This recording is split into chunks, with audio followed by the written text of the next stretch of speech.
तो यहाँ पर इन दो असुरों के बारे में वर्णन किया गया है। जय और विजय उन्होंने हिरण्यकशिपु और हिरण्याक्ष इन दो असुरों के रूप में इस धरती के ऊपर उन्होंने जन्म लिया। जन्म लेने के पश्चात यहाँ पर बताया गया है आज के श्लोक में उनका कार्य क्या था।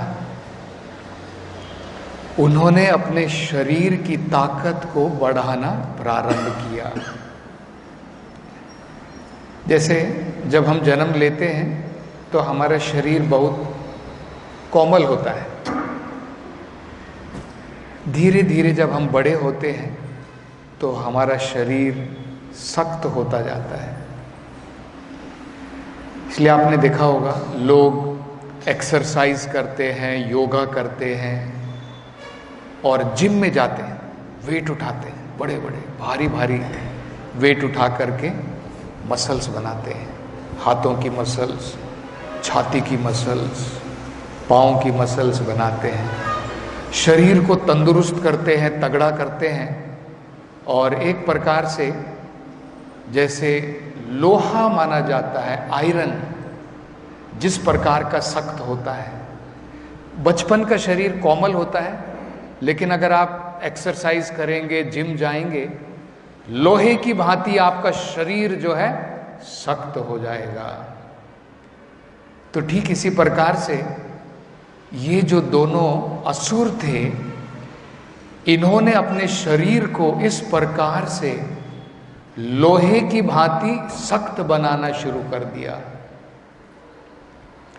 लोहे की भांति सख्त बनाया और भागवत में कहा है धीरे धीरे जब उनके शरीर इस प्रकार से बढ़ने लगे तो ऐसा प्रतीत होता था मानो दो बड़े पहाड़ हों।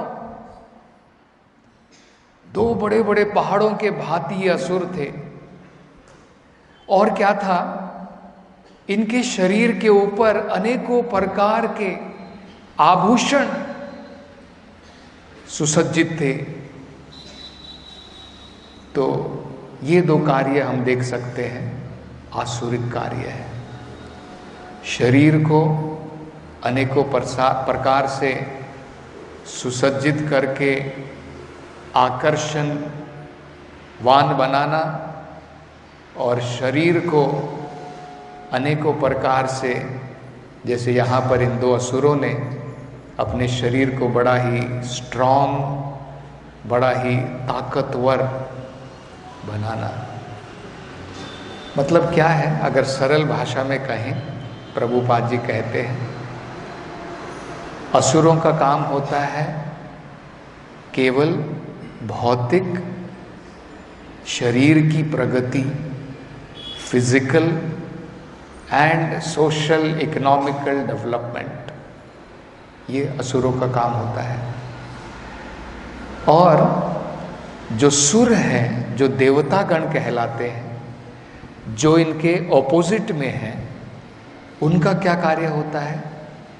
उनका कार्य होता है आध्यात्मिक प्रगति। तो बड़ी सरल भाषा में अगर हम समझें, जो केवल भौतिक प्रगति चाहता है वो असुर है, जो आध्यात्मिक प्रगति चाहता है वो सुर है। तब प्रश्न ये उठ सकता है कि ठीक है, आप कह रहे हैं कि जो आध्यात्मिक प्रगति चाहता है वो देवता है, वो सुर है, और जो भौतिक प्रगति चाहता है वो असुर है। तो फिर क्या हमें भौतिक प्रगति नहीं चाहिए? संसार में हमें रहना है, और संसार में रहना है तो इकोनॉमिक डेवलपमेंट तो होनी चाहिए, भौतिक प्रगति भी होनी चाहिए। लेकिन देखिए दोनों में अंतर क्या है। अगर हम आध्यात्मिक प्रगति को केंद्र बना लेंगे, भौतिक प्रगति अपने आप उसके साथ साथ में आएगी। लेकिन अगर हम भौतिक प्रगति को अपना केंद्र बनाते हैं तो आध्यात्मिक प्रगति जीरो है। तो कौन सा बेटर है, हम ही सोच सकते हैं। अगर हम आध्यात्मिक प्रगति को अपना केंद्र बनाते हैं, पूरी सोसाइटी में अगर जोर दिया जाए एवरीबॉडी शुड एडवांस स्पिरिचुअली, पूरी मानव सभ्यता, पूरा मानव समाज आध्यात्मिकता में प्रगति हमें करना चाहिए, तो उसका फल क्या मिलेगा? आध्यात्मिक प्रगति तो होगी, उसके साथ साथ में भौतिक प्रगति, जो भी संसार में आत्मा और शरीर को साथ रखने के लिए चाहिए, वो भी ऑटोमेटिकली स्वाभाविक तरीके से उसकी कोई कमी हमें जो है इस भौतिक संसार में नहीं खलेगी। Everything will be in abundance. और उसके ऑपोजिट में अगर हम सोचें कि केवल हमें भौतिक प्रगति करनी है, इसको सेंटर बना करके अगर हम कार्य करते हैं, प्रगति करते हैं, इंडस्ट्रीज खोलते हैं, बड़ी बड़ी बिल्डिंग्स बनाते हैं, तो क्या होगा? चावल 70 रुपए केजी, घी तो खाने को भी नहीं मिलेगा, 600-700 रुपए केजी, दाल 170 रुपए केजी। तो जो कुछ लोग, चंद लोग हैं, वो जो है हो सकता है बढ़िया प्रकार से भौतिक प्रगति कर सकें, बट जनरली हम देखेंगे पॉवर्टी एवरीवेयर। देख रहे हैं हम लोग सालों के अंदर भौतिक प्रगति का फल हम लोग देख रहे हैं, कितनी भौतिक प्रगति हो रही है। प्रैक्टिकली अनेकों प्रकार से केवल कष्ट मात्र हम संसार में भोग रहे हैं। आज भी इसलिए हम लोग देखते हैं, लोग कहते हैं हमें राम राज्य चाहिए। आज भी कहते हैं ना लोग, राम राज्य चाहिए। राम राज्य में क्या था? राम राज्य में आध्यात्मिक प्रगति वही केंद्र था, सबके लिए केंद्र भगवान थे। जब हमारे जीवन में केंद्र भगवान होते हैं, उसे ही आध्यात्मिक प्रगति कहते हैं। हमारे जीवन के केंद्र कृष्ण या राम रहेंगे, वही राम राज्य है।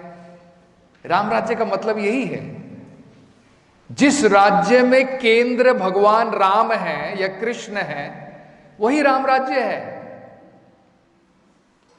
तो मतलब क्या है? उसी को आध्यात्मिक प्रगति कहते हैं। हमारी कॉन्शियसनेस, उसको कृष्णा भावनामृत बनाया जाए, उसी को कृष्णा कॉन्शियसनेस बोलते हैं। वही भगवान भगवत गीता में बताते हैं, मन मन भव मद भक्तो मद्याजी माम नमस्कुरु। यही कृष्णा भावनामृत है, कृष्णा कॉन्शियसनेस जिसको कहते हैं। तो राम की कॉन्शियसनेस या कृष्ण की कॉन्शियसनेस, राम की भावनामृत या कृष्ण की भावनामृत, वही आध्यात्मिक प्रगति है। और उसके फल स्वरूप हम लोग देख सकते हैं राम राज्य में किस चीज की कमी थी?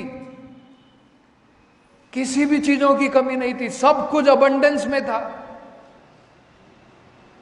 सारे पेड़ जो हैं फलों से लदे रहते थे।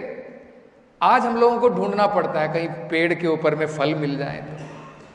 इतना पोल्यूशन हो गया है, धरती इतनी पॉल्यूटेड हो गई है, करेक्ट है ना? हम लोग देखते हैं धरती भी इतनी पॉल्यूटेड हो गई है, केमिकल फर्टिलाइजर्स डाल डाल के प्रैक्टिकली बंजर हो गई है भूमि। हरा भरा देखना बड़ा मुश्किल है। तो भूमि से हमें कुछ नहीं मिल रहा है प्रैक्टिकली। नदियां आप देखो, स्वच्छ पानी मिलने को भी जो है बड़ा मुश्किल हो गया। स्वच्छ पानी हम लोगों को मिलता नहीं है, उसके अंदर में भी हम लोग देखते हैं पॉल्यूशन। जैसे अगर आप अगर YouTube में जाएंगे, कुछ वीडियो देखेंगे, जिसको आज हम यमुना नदी सोचते हैं, जो दिल्ली से बह रही है, वो कहते हैं वो केवल कचड़े का नाला मात्र है, रह गया है। Only dirty sewage is left. देखिए, ये हमारी आध्यात्मिक प्रगति है। नदियां गंदी हैं, भूमि बंजर पड़ी है, पेड़ों के ऊपर में, पौधों के ऊपर में फल नहीं है, फूल नहीं है, क्लाइमेटिक चेंजेस हो रहे हैं, तापमान बढ़ते जा रहा है ना। आज साइंटिस्ट लोग भी बड़े चिंतित है, क्लाइमेटिक चेंज हो रहा है, धरती का तापमान बढ़ रहा है, पूरे के पूरे जो है आइस, जो जो जो पोल्स के ऊपर आइस होते हैं वो पूरे धीरे धीरे करके क्या हो जाएंगे, it will all melt away, there will be flood in the whole world. समय ऐसे आने वाला है। और देख रहे हैं अनेकों प्रकार की बड़े बड़ी बीमारियां सालों साल तक चलती रहती है, all result of material advancement. देख सकते हैं, बड़े हम लोग वेरी प्राउड, मटेरियल एडवांसमेंट है ना, वी आर वेरी प्राउड। हमारे साइंटिस्ट लोग क्या काम कर रहे हैं, ये मटेरियल एडवांसमेंट है, इसके हम लोग फल देख सकते हैं। इफ आवर सेंटर, अगर हमारा केंद्र भौतिक प्रगति मात्र है, ये आसुरिक सिविलाइजेशन है। इसको क्या कहते हैं, असुर। देखिए कोई डिफरेंस नहीं है, डिफरेंस केवल इतना है, इनको देखने से पहचाना जा सकता था। हिरण्यकशिपु और हिरण्याक्ष को देखने से हम लोग पहचान सकते थे, अरे बड़े बड़े दानव जैसे शरीर थे इनके, माउंटेन जैसे इनके शरीर थे, है ना। आज के असुर जो है जेंटलमैन जैसे हैं, ड्रेस तो जेंटलमैन जैसे हैं, लेकिन हृदय के अंदर में सारी गंदगियां हैं, है ना। तो असुर का मतलब क्या होता है, ये हमें पहचानना है। Those who are concerned only with material advancement, जो केवल भौतिक प्रगति मात्र चाहते हैं, they are called असुरा। उनको ही राक्षस कहा जाता है, उनको ही असुर कहा जाता है। जब हम लोग बच्चे थे तो हमको क्या बताया जाता था, असुर मतलब क्या है, 2 हॉर्न्स होते हैं, 2 सींग होते हैं, बड़े बड़े नाखून होते हैं, है ना। हम लोगों को यही समझाया जाता था असुर का मतलब क्या होता है, राक्षस का मतलब क्या होता है, बड़े बड़े दांत, 2 दांत, 2 सींग, बड़े बड़े नाखून, है ना। लेकिन नहीं, देखिए वेदों के अंदर में बताया असुर का मतलब क्या होता है। असुर बाहर के शरीर से मात्र नहीं होता है, असुर का मतलब होता है उसकी कॉन्शियसनेस क्या है, उसकी चेतना क्या है, उसका केंद्र क्या है। अगर उसकी चेतना में केवल भौतिकतावाद भरा है, उसका केंद्र जो है केवल भौतिक प्रगति है, वो असुर है। और सुर का मतलब क्या है, जिसका केंद्र आध्यात्मिक प्रगति है, वो सुर कहलाता है। Very simple. अब हमारे ऊपर डिपेंडेंट है, हम आसुरिक लोगों को बढ़ाना चाहते हैं या सुर लोगों को बढ़ाना चाहते हैं, ये हमारे ऊपर है। जितनी ज्यादा पॉपुलेशन असुरों की बढ़ेगी, उतने ज्यादा इस भौतिक संसार के अंदर में हम केवल दुखों को भोगेंगे। अभी हम देख रहे हैं ना, सभी लोग दुखों को भोग रहे हैं। उस समय में केवल 2 असुर थे, आप सोच लो 2 असुरों ने इतना उधम मचाया था, आज 99.999% असुर है ना। तो हम लोग सोच सकते हैं कि आज की हालत क्या होगी, कितने गुना ज्यादा पीड़ा हम लोग भोगेंगे, है ना। 2 असुरों के द्वारा इतनी पीड़ा जो है उस समय में संसार में थी कि देवतागण भी घबरा गए थे। वो भी ब्रह्मा के पास में जाकर के बोलते हैं कि इतना अंधकार क्या हो रहा है, ये सब क्या चल रहा है ना। तो आज असुरों की संख्या बढ़ती जा रही है। तो सुरों का क्या काम है, हमें क्या करना है, हमें डिवोटीज को बढ़ाना है। और डिवोटीज को कैसे बढ़ाना, हम लोग बोलेंगे प्रभु जी हम लोग डिवोटीज कैसे बढ़ाएं। हमें लोगों के मन में जो आसुरिक प्रवृत्ति है, डिमोनियक टेंडेंसी है, उसका वध करना है। पहले जैसे भगवान आते थे, यदा यदा ही धर्मस्य ग्लानिर्भवति भारत अभ्युत्थानम अधर्मस्य तदात्मानम सृजामि अहम, है ना। भगवान कहते जब भी अधर्म की वृद्धि होती है, जब अधर्म बढ़ जाता है, भगवान धर्म की स्थापना के लिए आते हैं। जब हिरण्यकशिपु और हिरण्याक्ष आए तो भगवान आए, करेक्ट, भगवान ने उनका वध किया। तब हम लोग सोचेंगे कलयुग में कहां है भगवान, कहां आए? भगवान आए हैं। भगवान कली काले कृष्णा नाम रूपे अवतारा। इस कलयुग में भगवान कृष्ण जो है नाम के रूप में आए हैं। पहले समय में कुछ लोग राक्षस हुआ करते थे, कुछ लोग असुर हुआ करते थे। आज 99.9999% अगर राक्षस लोग हैं, अगर भगवान को मारना पड़ेगा तो सबको मारना पड़ेगा, है ना। तो इसलिए कलयुग के अंदर में भगवान जो है नाम के रूप में आए हैं, और भगवान जो है किसको मारते हैं? आसुरिक वृत्ति का वध करते हैं। चैतन्य महाप्रभु क्या कहते हैं? चेतो दर्पण मार्जनम भव महादावाग्नि निर्वापणम, है ना। नाम से जब हम भगवान के नाम का जप करेंगे, हमारा हृदय शुद्ध हो जाएगा, इन आसुरिक वृत्तियों से शुद्ध हो जाएगा। क्योंकि नेचर से कोई असुर नहीं है, हम सब गॉडली हैं, हम सब डिमोनियक नहीं हैं। भौतिकता के प्रभाव में ये आसुरिक गुण हमारे अंदर में आ गए, रजोगुण और तमोगुण के प्रभाव से। कारणम गुण संगस्य, इस भौतिक संसार में आसुरिक जन्म का कारण क्या है? गुणों का संग। तो अगर आसुरिक वृत्ति पैदा होती है असत्संग के द्वारा, सत्संग से क्या होगा? गॉडली क्वालिटीज हमारे अंदर में पैदा होंगी। देखिए, हम देख सकते हैं असुरों के घर के अंदर में भी प्रहलाद महाराज, बलि महाराज असुर कहलाते थे, दैत्य कहलाते थे।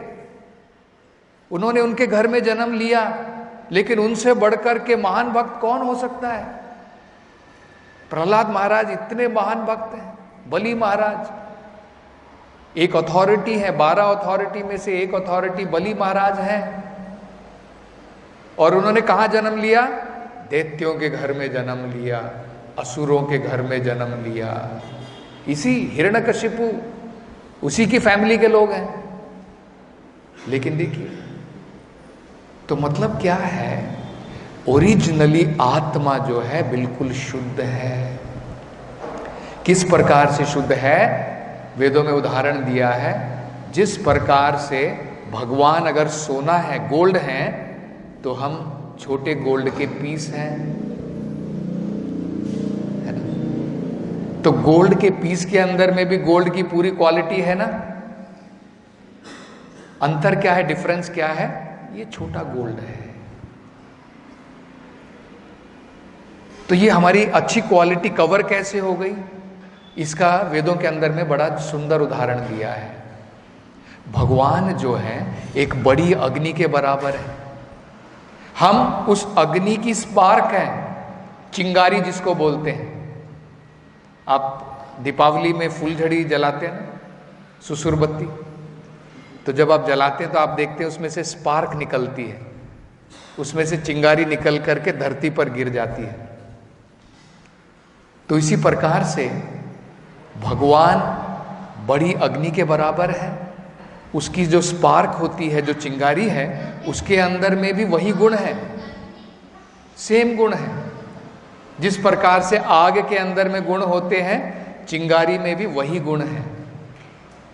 लेकिन क्या होता है, जब चिंगारी धरती के ऊपर गिर जाती है तो आपने देखा होगा क्या हो जाता है, उसकी जो जलाने की शक्ति है वो कवर हो जाती है राख के द्वारा। इट इज कवर्ड बाई ऐश। तो हमें क्या करना है? वहां पर थोड़ी घास लानी है और थोड़ी उसको हवा देनी है, करेक्ट। अगर कुछ स्पार्क है, जमीन पर गिरी है, वहां पर आप घास डाल दो, dried grass if you put, और उसको थोड़ी हवा दे दो, तो क्या होगा? चिंगारी दोबारा आग के रूप में जलने लगेगी। It will regain it's fiery quality. यही करना है। भौतिक संसार में हम भगवान के अंश हैं, कोई दैत्य नहीं है, सब डिवाइन है। लेकिन भौतिक संसार में आने के पश्चात इन 3 गुणों के प्रभावों के कारण हमारी डिवाइन क्वालिटी कवर हो गई है। इसलिए कुछ असुर हैं, कुछ सुर हैं। देखिए इतना ही डिफरेंस है। ओरिजिनली सब डिवाइन है, लेकिन भौतिक संसार में आने के पश्चात में जब रजोगुण और तमोगुण के प्रभाव के कारण हमारी ओरिजिनल क्वालिटी कवर हो जाती है और बिगड़ जाती है। आपको उदाहरण देता हूं। आप मान लीजिए आपकी आंखों से आपको सब दिखाई देता है, ठीक है। अभी मैं आपकी आंखों के ऊपर चश्मा लगा दूं, जिस चश्मे के द्वारा आपको एक आदमी जो है, जो छोटा है, बड़ा दिखाई देता है ना? ऐसा चश्मा होता है, correct. Concave lens, convex lens होता है। अगर अलग अलग प्रकार के जैसे आप लेंस लगाएंगे आपको उस प्रकार की वस्तु दिखाई देगी। एक आदमी पतला है, आपको मोटा दिखाई देगा। एक आदमी मोटा है, अगर दूसरा लेंस लगा दिए तो आपको पतला दिखाई देगा, करेक्ट। आप जिस प्रकार का लेंस लगाएंगे आपको रियलिटी उस प्रकार की नजर आएगी। तो इसी प्रकार से है, जिस प्रकार के गुणों से हम प्रभावित हैं भौतिक संसार हमको वैसा लगेगा।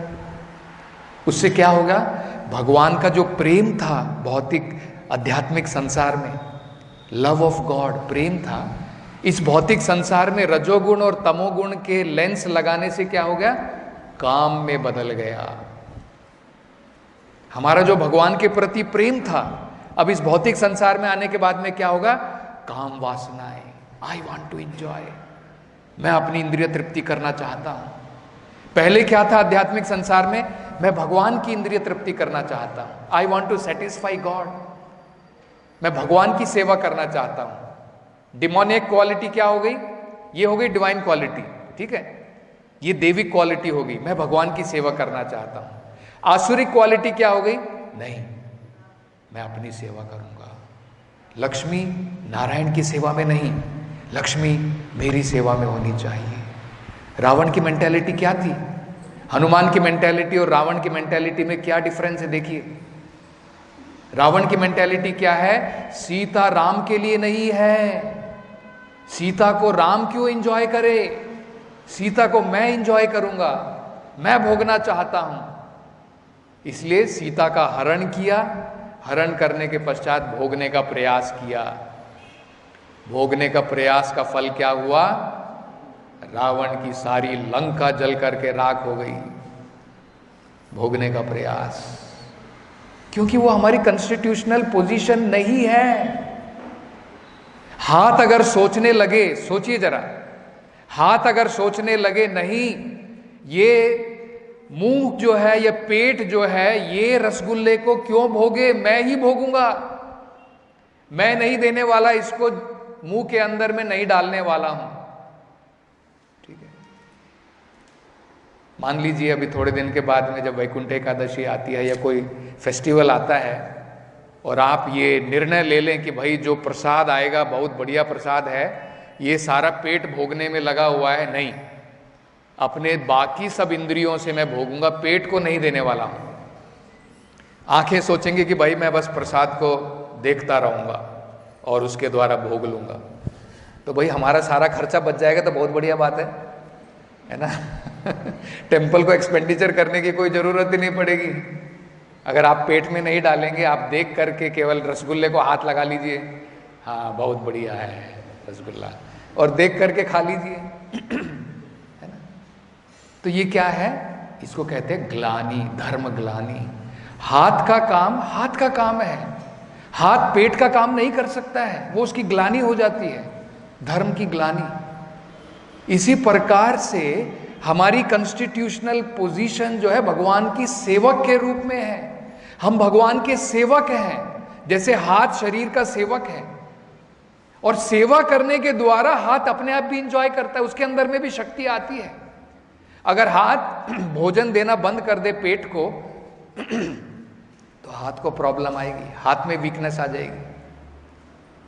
इसी प्रकार से जब हम इस भौतिक संसार में आते हैं और कहते हैं सीता मेरे लिए बनी है, लक्ष्मी मेरे लिए है, वो आसुरिक मेंटालिटी है और केवल कष्ट भोगेंगे। और हनुमान की तरह अगर हम सीता को वापस भगवान को लौटाना चाहते हैं, वो भक्त की मेंटालिटी है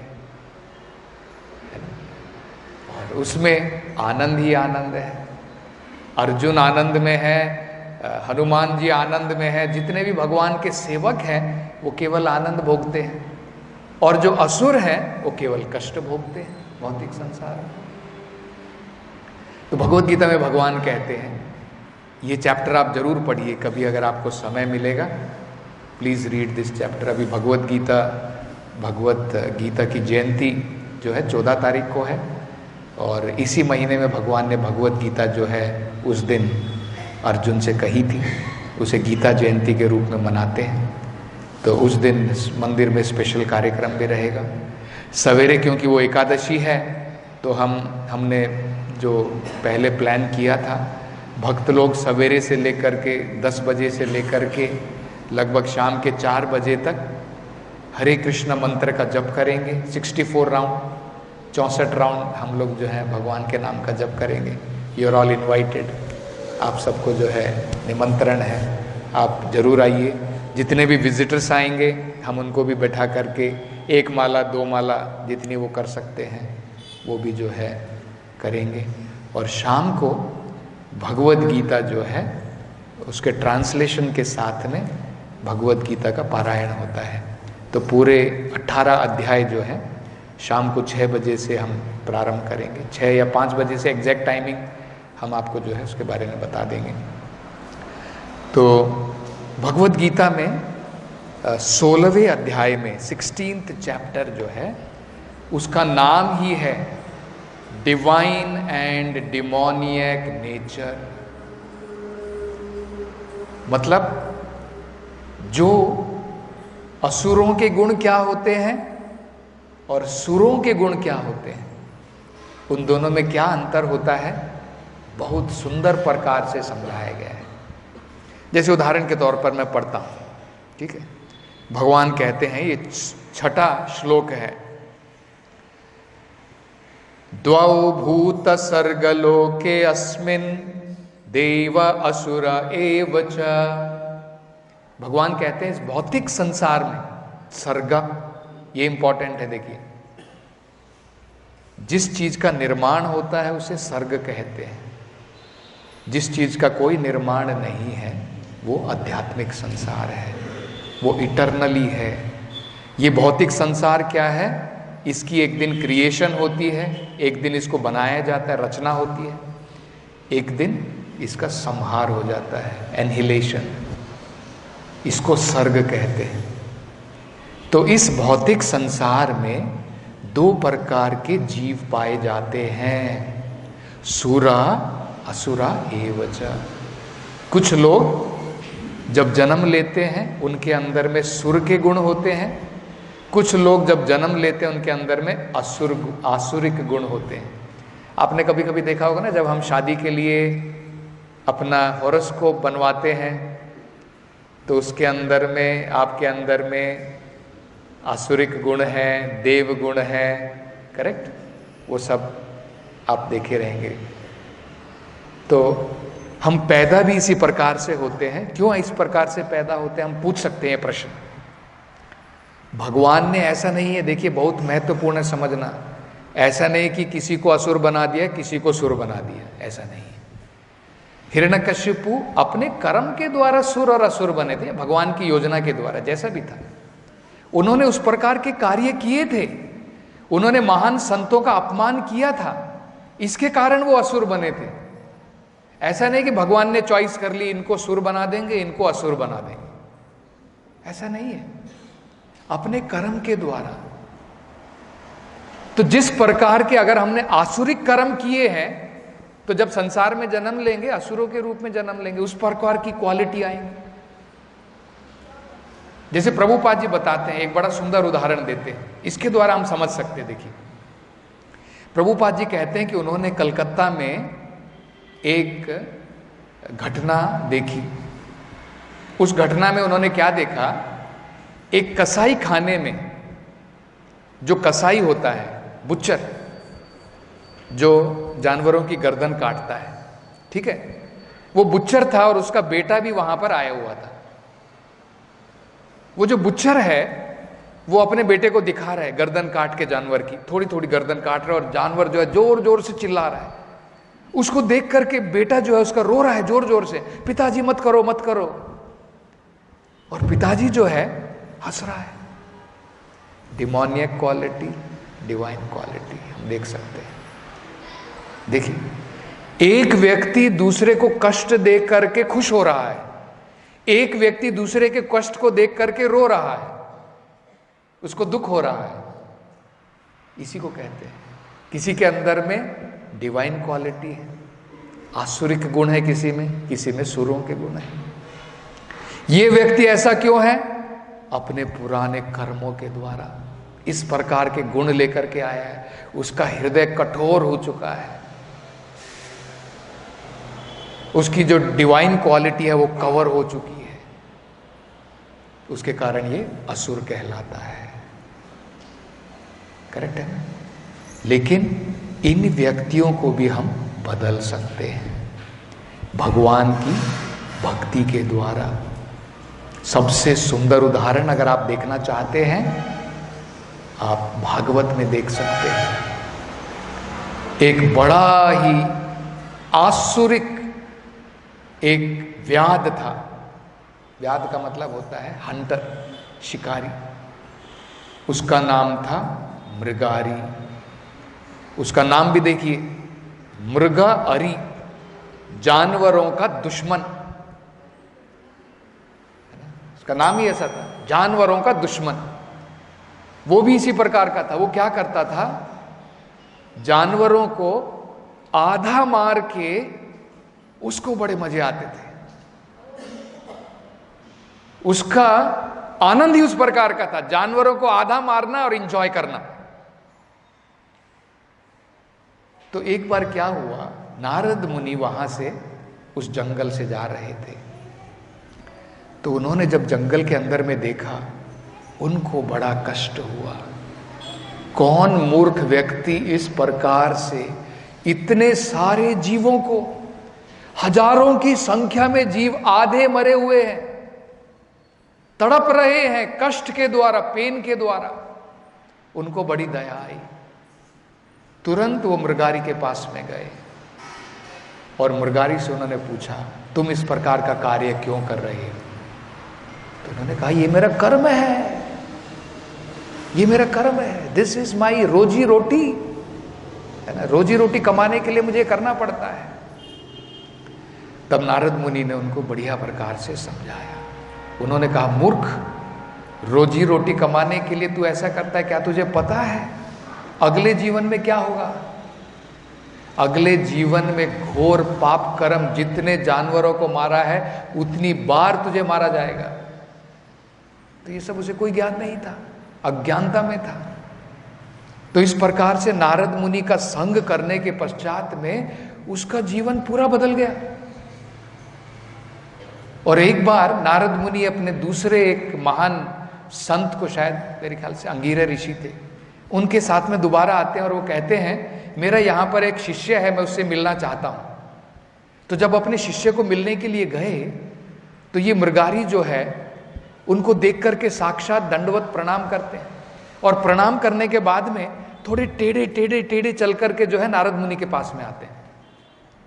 तो नारद मुनि कहते हैं, वत्स क्या हो गया, ऐसे तुम टेढ़े टेढ़े एक पांव इधर रख रहे हो, एक पांव इधर रख रहे हो, ऐसे क्यों आ रहे हो? तो उन्होंने कहा, नारद जी, मैं चलते समय थोड़ा देखना चाहता हूं कि कहीं मेरे पांव के नीचे कोई कीड़ा, चींटी, मकोड़े कहीं मर करके जो है ध्वस्त ना हो जाए। तो उनकी जो है थोड़ी सुरक्षा करने के लिए मैं थोड़ा ध्यान से पांव इस प्रकार से इधर उधर करके आ रहा। अंगिरा ऋषि उसको देख करके जो है बिल्कुल हैरान रह गए। उन्होंने कहा, नारद जी आप तो पारस मणि है, यू आर टचस्टोन। आपके संग के द्वारा मृगारी जैसा राक्षस आसुरिक व्यक्ति जो मजे लेता था जानवरों को मारने में, आज एक छोटे से कीड़े को भी कष्ट नहीं देना चाहता है।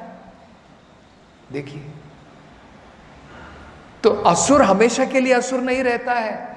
असुर जो टेंडेंसी है उसको हम जो है स्वच्छ कर सकते हैं। भगवान के भक्तों के अंदर में वो है, वो शक्ति है, भगवान की शक्ति है। कृष्णा शक्ति विना नाही तारा प्रवर्तना। वो कृष्ण की ही शक्ति होती है जिससे हम दूसरे के हृदय को परिवर्तन कर सकते हैं। तो भगवान की, कृष्ण की शक्ति हमारे अंदर में कैसे आएगी दूसरे के हृदय को परिवर्तन करने के लिए? अगर हमारा हृदय शुद्ध है, अगर हमारा हृदय शुद्ध है तो भगवान की शक्ति जरूर आएगी, और वो शक्ति, हम उस शक्ति के द्वारा दूसरे के हृदय को परिवर्तन हम कर सकते हैं। इसलिए चैतन्य महाप्रभु ने क्या कहा है, यारे देखो तारे कहो कृष्ण उपदेश, भारत भूमि ते जन्म होई लो यार। जिस व्यक्ति ने भारत भूमि में जन्म लिया है, he should understand he is most fortunate. उससे बढ़कर के कोई भाग्य नहीं है। हम लोग सोचते हैं अमेरिका जाना है, वहां पर जाकर के पढ़ाई करूंगा, वहां पर जाकर के बसूंगा। जब प्रभुपाद जी से पूछा गया, श्रीला प्रभुपाद जी आप लंदन के बारे में क्या सोचते हैं, तो प्रभुपाद कहते हैं दिस इज हेल, ये नरक से कम नहीं है। क्योंकि हम देख सकते हैं भारत के अंदर में जिस प्रकार की आज हमें अपॉर्चुनिटी है, जो अवसर प्राप्त है, वो कहीं पर भी नहीं मिलेगा। Nowhere you will find all incarnations of the Lord. भगवान ने, आप कहां पर देखेंगे, एक जीसस क्राइस्ट को छोड़ेंगे तो प्रैक्टिकली कोई दूसरे देशों के अंदर में आपको नहीं दिखता है। भारत के अंदर में भगवान के देखिए कितने इनकारनेशंस हैं। स्वयं चैतन्य महाप्रभु आज से 500 साल पहले आकर के गए। ऑल ग्रेट सेंट्स, रामानुजाचार्य से लीजिए, मध्वाचार्य से लीजिए, सारे महान संत आप भारत के अंदर में देख पाएंगे। दूसरे देशों में एक क्राइस्ट, एक मोहम्मद, और कौन दिखाई देता है? देखिए कितना महत्वपूर्ण है, जरा सोचिए।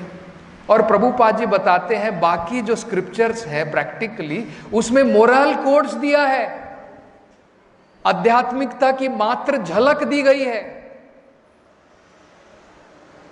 जैसे अगर आप बाइबल में देखेंगे, बाइबल में कहा है दाउ शैल नॉट किल, हमें जो है जीवों की हत्या नहीं करनी चाहिए। वेदों के अंदर में आप नहीं देखेंगे क्योंकि ये ऑटोमेटिक है। जो वैदिक सभ्यता में जिन्होंने जन्म लिया है उनको पता है human beings means they should not kill. वो मानव का मतलब ही होता है। भगवत गीता में भगवान जो है वो टॉप मोस्ट कंक्लूजन दे रहे हैं। भगवत गीता में अर्जुन से भगवान कहते हैं कि अर्जुन, अब मैं जो तुम्हें ज्ञान देने जा रहा हूं, इस ज्ञान को देने के पश्चात कुछ भी ऐसा बाकी नहीं रह जाएगा जो तुम्हें समझना हो। Everything in total I am giving. जबकि जीसस क्राइस्ट बाइबल में लिखते हैं मुझे बहुत कुछ कहना है लेकिन तुम लोग मूर्ख हो, नहीं समझ सकते हो, इसलिए नहीं दे रहा हूं।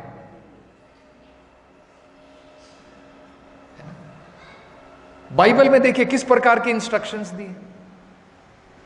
जीसस क्राइस्ट कहते हैं तुम्हें जो है अपने, जो तुम्हारा पड़ोसी है उसकी पत्नी के साथ में इलिसिट व्यवहार नहीं करना चाहिए। ये सब उनको इंस्ट्रक्शन, मोरल इंस्ट्रक्शन देने पड़ते हैं। भारत के अंदर में व्यक्ति जो है वो जानता है मात्रवत परदारेशु, दूसरे की पत्नी को हमेशा माता की नजर से देखना चाहिए। ये भारतवर्ष है। दूसरे की वेल्थ को कूड़े करकट के बराबर समझना चाहिए। करेक्ट। मात्रवत परदारेषु परद्रव्येषु लोष्टवत आत्मवत सर्वभूतेषु, और सभी जीवों को अपने बराबर समझना चाहिए। यह पश्यति स पंडितः, उसे पंडित कहा जाता है। तो भारतवर्ष के अंदर में इतना बढ़िया हमें जो है अवसर प्राप्त हुआ है, ये अवसर भी अगर हम लोग खो देंगे तो कितना बड़ा हम जो है नुकसान कर रहे हैं, हमें सोचना चाहिए। और अक्सर यही होता है, क्या होता है, आपने देखा होगा, आपका घर रेलवे स्टेशन के पास है तो आप ही मैक्सिमम ट्रेन छूटने वाली आपकी ही रहेगी। करेक्ट है ना? आप सोचते कभी भी चले जाएंगे, अरे बाजू में है railway station, any time I can go and catch train. Maximum आपकी ही ट्रेन छूटेगी, क्योंकि जो दूर है रेलवे स्टेशन से वो बहुत प्लानिंग कर लेते हैं। अरे आधा घंटा तो जाने को लगेगा, ट्रैफिक होगा, ये होगा, वो होगा, है ना? तो आज इस प्रकार से हो गया है। भारत में रह करके भी हमारी ट्रेन छूटती जा रही है, बाकी लोग जो है अपना रहे हैं। वो देख रहे हैं कि भारत के अंदर में जो वेद है, जो पुराण है, जो भक्ति है, वो इतनी टॉप मोस्ट है। इसलिए चैतन्य महाप्रभु ने क्या कहा है, भारत भूमि ते जन्म होइलो यार, जन्म सार्थक करी करो परोपकार। अपना जन्म सार्थक करें, हमें जो है वेस्टर्न की तरह उनकी अंधाधुन जो है उसमें नहीं लगना है। तो प्रभुपाद जी कहा करते थे, यही मैं लास्ट बोलता हूँ, इसके बाद समाप्त करेंगे। प्रभुपाद जी कहा करते थे, अनफॉर्चुनेटली क्योंकि हम लोगों ने अपनी वेल्थ को नेग्लेक्ट किया है और बाकी भी देशों ने हमारे ऊपर इतनी बार हमला करके हमारे को लूटा है। भारत जिसे सोने की चिड़िया कहा जाता था, आज हम लोग भूखमरी में हैं, मैक्सिमम पॉपुलेशन पॉवर्टी में है। नहीं तो एक समय था भारत जो है इवन इकोनॉमिकली वेल डेवलप्ड, क्यों? यहां पर स्पिरिचुअल सेंटर था, वो डिफरेंस था। देखिए इतना था। तो आज हमारी परिस्थिति क्या है? प्रभुपाद जी कहते हैं हम लंगड़े हैं। वेस्टर्न कंट्रीज क्या है? अंधा है, दे हैव नो डायरेक्शन। हम लंगड़े हैं क्योंकि हमारे पास रिसोर्सेस नहीं है। हमारे पास सब कुछ है, लेकिन इसको देने के लिए लोगों के पास रिसोर्सेस नहीं है। उनके पास में आज सब कुछ है, रिसोर्सेस हैं। तो हमें क्या करना है? लंगड़े को अंधे के ऊपर बैठ करके दिशा दिखाना है। दोनों अगर कॉपरेशन करेंगे तब हम जो है सबकी भलाई कर सकेंगे। तो आज हमें यही करना है। वेस्टर्न कंट्रीज ने जो भी एडवांसमेंट किया है उन सब का प्रयोग करना है। सब चीजों का प्रयोग करके हमें कृष्णा भावनामृत का लोगों तक प्रचार करना है, वेरी एसेंशियल। तब ये पॉसिबल हो पाएगा। जो आसुरिक वृत्ति है लोगों की, वो सुर की वृत्ति में बदल जाएगी और ऑटोमेटिकली सारी प्रॉब्लम सॉल्व हो जाएंगी। जो भी हम लोग प्रॉब्लम देख रहे हैं संसार के अंदर में, कोरोना से लेकर के, महामारी से लेकर के, बीमारियों से लेकर के, पॉल्यूशन से लेकर के, ऑल प्रॉब्लम्स। क्योंकि जब हमारा हृदय चेंज हो जाएगा, लालची नहीं रहेगा। आज लालच के कारण हम लोग प्रकृति को एक्सप्लॉइट करने में लगे हुए हैं, केवल अपने बारे में सोचते हैं। जब हमारा हृदय चेंज हो जाएगा तो ऑटोमेटिकली सब कुछ बदल जाएगा। बिना हृदय के बदले हुए कुछ बदलाव आने वाला नहीं है, ये हमें समझना है। तो हमें जो है बड़ी ही दृढ़ता के साथ में, जिस प्रकार से प्रभुपाद ने कृष्णा भावनामृत को सब जगह फैलाया, उसी दृढ़ता के साथ में हमें कृष्णा भावनामृत का प्रचार सब जगह अपनी जितनी हमारी पॉसिबिलिटी है उसके द्वारा करना चाहिए। तब ये संभव हो पाएगा कि हम जो है वैकुंठ में, इस भौतिक संसार में भी वैकुंठ में विराजमान रहेंगे। We will be able to live in Vaikuntha consciousness. ग्रंथराज श्रीमद् भागवतम की जय। जगत गुरु श्रील प्रभुपाद की।